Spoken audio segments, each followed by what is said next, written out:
that 43 you had, I didn't hear any, but I had just like you did. You go to that 43. Hello दोस्तों, स्वागत है आपका एक बार फिर से हमारे इस YouTube channel think for you में। दोस्तों, हमारे देश में वैसे तो बहुत से लोग देशभक्ति या पैट्रियोटिज्म के गुण गाते हैं, भारत माँ को अपनी असली माँ से कंपेयर करते हैं, लेकिन वो लोग देश की किसी भी समस्या को कभी भी सॉल्व करने पर अपना मत नहीं रखते हैं। इस मूवी को अगर आपने देख लिया और समझ लिया तो आप वाकई में देशभक्ति को समझ जाओगे और रॉकेटरी मूवी को देखकर एक देशभक्ति करोगे। ये वीडियो कोई मूवी रिव्यू नहीं है, एक सच्चाई है, एक सच्ची देशभक्त का रूप दिखाती है।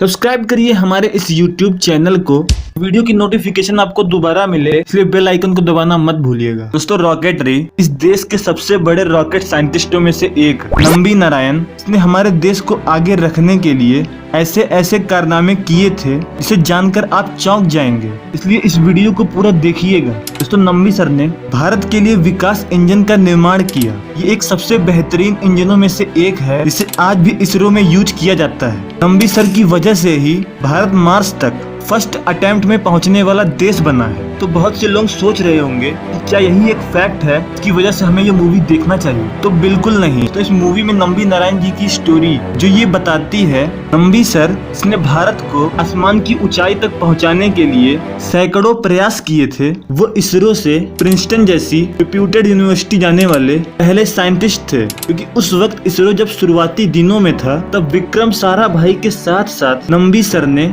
रॉकेटरी को नेक्स्ट लेवल पर पहुंचाया था। दोस्तों, एक रॉकेट के इंजन कैसे बनते हैं ये एक नेशनल सीक्रेट होता है जिसे सिर्फ यूनिवर्सिटी में ही नहीं सिखाया जा सकता है। इसीलिए नंबी सर प्रिंसटन यूनिवर्सिटी में लेटेस्ट टेक्नोलॉजी को सीखने गए थे। जब विक्रम साराभाई जीवित थे तब नंबी सर ने उस समय में 400 मिलियन पाउंड की महंगी इक्विपमेंट्स को इंडिया फ्री में लेकर आए थे। ये वही थे इसने पहली बार रशियंस के साथ दोस्ती करके 1991 में ही क्रायोजेनिक इंजन दिलवाने की डील साइन करवाई थी। उनका परिवार भी उस वक्त बहुत ही तकलीफ में था, लेकिन फिर भी उसे नजरअंदाज करके वो देश विदेश घूम घूम के हमारे देश में रॉकेट इंजन को अपग्रेड कर रहे थे। लेकिन दोस्तों, वो अपनी लाइफ के सबसे बड़े मोड़ पर थे। भी रसिया को अमेरिकन प्रेसिडेंट जॉर्ज बुश ने धमकी दी, अगर तुमने cryogenic engine rocket technology India को दी तो अमेरिका रसिया को अपने ग्रुप से ब्लैक लिस्ट कर देगा। और 1992 में डील कैंसिल हो गई। फिर सन 1994 में जब नंबी सर क्रायोजेनिक इंजन पर रसिया के मना करने के बाद भी खुद से उसे डेवलप करने के प्रोजेक्ट पर काम कर रहे थे, अभी एक इंटरनेशनल कॉन्स्पिरेंसी की वजह से नंबी सर को एक झूठे केस में इन्हीं विदेशियों ने फंसा दिया कि ये देशद्रोही है। दोस्तों, इसी इंटरनेशनल कॉन्स्पिरेसी की वजह से इसरो को जो सक्सेस 1999 में मिलनी चाहिए थी वो 2014 में जाकर मिली। इसकी वजह से भारत 15 साल पीछे रह गया। दोस्तों, ऐसी विदेशी कॉन्स्पिरेसी में इंडिया को मना करने से लेकर नंबी सर को देशद्रोह में फंसाकर 2 साल तक जेल में खूब टॉर्चर किया गया।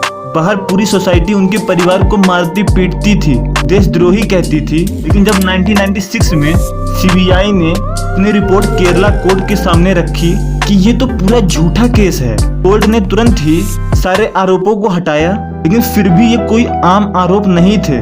नंबी सर के दिल पर तो जिंदगी ही छपे रहने वाले आरोप थे। इसने देश के लिए सबसे बड़े रिस्क को एक जिम्मेदार इंसान की तरह उठाया। उसे और उसके परिवार को इतने सालों तक इतने बड़े दर्द से गुजरना पड़ा है। साल 2019 में इंडियन गवर्नमेंट ने नंबी सर को पद्म भूषण से सम्मानित करके उन दागों को धोने की कोशिश की है। ये मूवी उनके जीवन की सबसे महान दौर, विक्रम साराभाई के साथ से सबसे तकलीफ भरे दौर जब उनके देशवासियों ने उनकी बुरी दशा की, इसकी कहानी है। इस मूवी को देखकर आप देशभक्ति तो समझोगे ही, बल्कि हिंदुस्तान के इतने बड़े बड़े नामों में नंबी नारायण का नाम इस लेवल पर आता है, इसे भी जान जाओगे।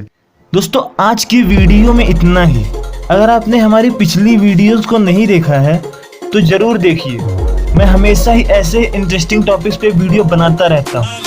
सब्सक्राइब करिए हमारे इस YouTube channel think for you को, और अगर पसंद आई है ये वीडियो तो शेयर करिए, लाइक करिए। और दोस्तों, इस वीडियो को पूरा देखने के लिए आपका बहुत बहुत धन्यवाद।